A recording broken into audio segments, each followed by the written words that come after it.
Hi guys, so today I'm going to talk about a couple of things that I found surprising or kind of took me by surprise once I became a mom. So the first thing is that my child would have the uncanny ability to need me exactly when I'm in the middle of something. So I'm going to the bathroom, or I finally get comfortable and go to sleep, and that's when she's going to cry for me. So next is that I can function really well on very little sleep.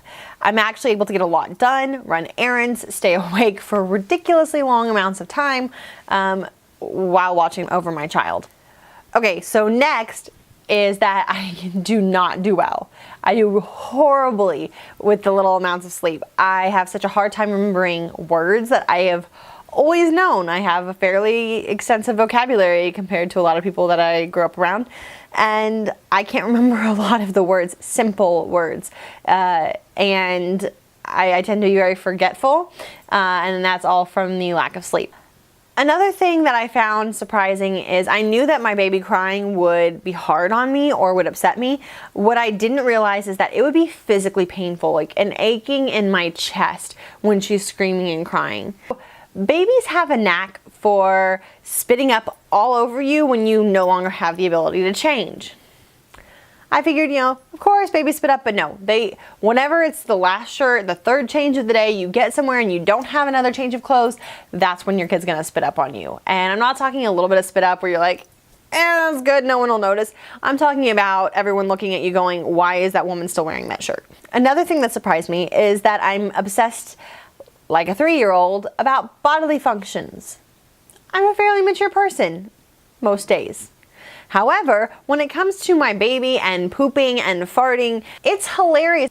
Okay, so even if your baby is barely rolling from back to tummy and from tummy to back, they're not crawling, they're not inchworming, they're not running, they're not doing anything like that. Your child will still, if you leave them in the middle of the floor, find a way to get to whatever it is you don't want them to get to and get a hold of it and try to break it or put it in their mouth.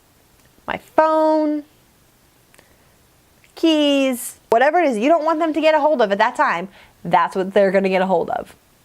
And they think it's really funny. So one of the weird things that physically I know makes no sense. There's no way that this actually functionally works. Kind of like when some women tell you when you're pregnant that by holding your hands over your head when you're later on in the pregnancy will cause the baby to strangle. I don't know how my arms are connected to the umbilical cord. And this is kind of like that. As soon as I feed my child, I'm starving. I am hungry. It's like emptying my boobs to fill her tummy depletes my stomach. So you hear this all the time from people who are parents, and especially stay-at-home moms, or whichever parent is the stay-at-home and with the child all the time. Even when my child is not there, all I smell, and I mean all I smell, is spit up and poop.